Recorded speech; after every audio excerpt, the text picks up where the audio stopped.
Sobat Diet Kalori, bertemu kembali dengan saya Runika, founder dari dietkalori.co.id. Dan di kesempatan kali ini kita akan membahas tentang 5 makanan alternatif pengganti nasi ketika sahur ya. Banyak sekali yang bosen atau terlalu malas untuk makan berat, makan nasi begitu ya. Terlebih lagi di kondisi yang masih sedikit ngantuk saat sahur. Jadi beberapa bahan makanan yang akan kita bahas ini mampu menggantikan fungsi nasi dan menjaga stamina ya, untuk suplai energi sepanjang hari untuk menemani Anda beraktivitas, bekerja, belajar, dan sebagainya. Nah, ini ada 5 bahan makanan sebagai alternatif pengganti nasi. Yang pertama tentu saja yang paling sering dipakai ya, untuk menggantikan nasi karena ya faktor kebosanan mungkin atau faktor kesehatan juga, karena nasi mengandung indeks glikemik yang cukup tinggi yang mengakibatkan lonjakan kadar gula dalam darah dan termasuk ke dalam kategori karbohidrat simple ya, karbohidrat sederhana. Nah, bisa diganti dengan menggunakan pertama yaitu kentang yang paling sering. Cuman untuk pemanfaatannya sebisa mungkin tidak dalam keadaan digoreng ya, karena kalorinya akan terlalu tinggi, kandungan minyaknya, kandungan lemaknya, sehingga justru akan membuat diri Anda terlalu mudah lapar untuk menjalani puasa.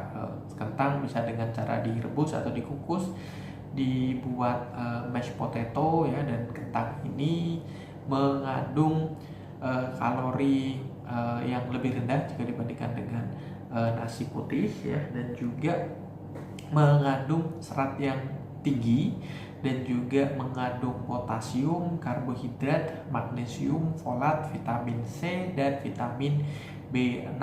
Jadi kentang ini juga bisa menjaga kesehatan pencernaan selama menjalankan ibadah puasa. Jadi yang mereka mengalami kondisi pencernaannya bermasalah bisa mengganti nasi putih yang selama ini mereka konsumsi dengan kentang. Dan juga bagi mereka yang ingin mengontrol kadar gula dalam darah ya, penderita diabetes, juga lebih disarankan untuk mengkonsumsi kentang ya dalam makanan mereka ketika sahur seperti itu. Terus kemudian yang kedua, bisa menggunakan roti gandum ya, terutama yang mengandung serat yang lebih tinggi jika dibandingkan dengan roti tawar biasa. Tentu saja roti gandum lebih kaya akan nutrisi dan kaya akan serat, sehingga membuat sistem pencernaan lebih kenyang, lebih lama ya durasinya seperti itu. Dan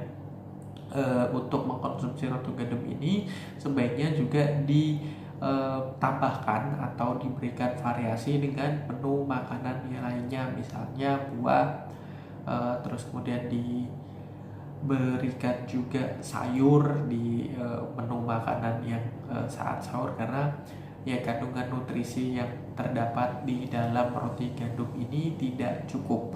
Selanjutnya bisa dengan menggunakan sayur-sayuran hijau, misalnya brokoli. Brokoli juga mengandung karbohidrat yang bahkan lebih kompleks ya, lebih bisa diterima oleh pencernaan dan tidak melonjakkan kadar gula dalam darah. Selain brokoli ada bayam ya, untuk menu sahur. Dan juga saat mengkonsumsi sayuran hijau ini diimbangi dengan mencukupi kebutuhan cairan seperti itu. Yang keempat yaitu jagung.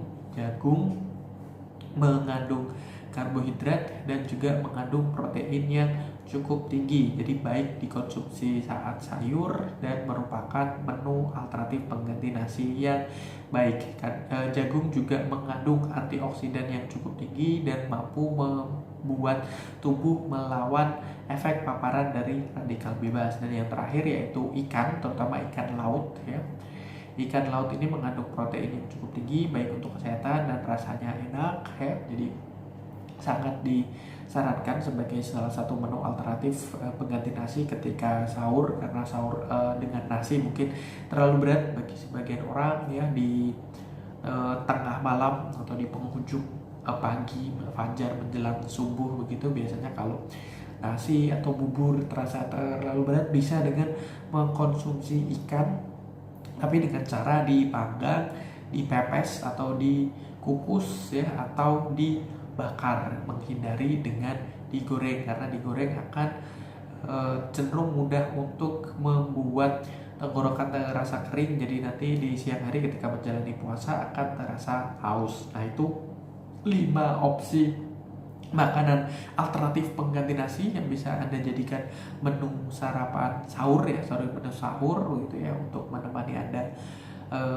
berpuasa di bulan Ramadan ini. Semoga bermanfaat. Jangan lupa like, comment, dan share, serta subscribe bagi yang belum subscribe, dan follow sosial media kami yang ada di bawah ini. Dan sampai bertemu kembali dengan saya Doneka dari dietkalori.co.id.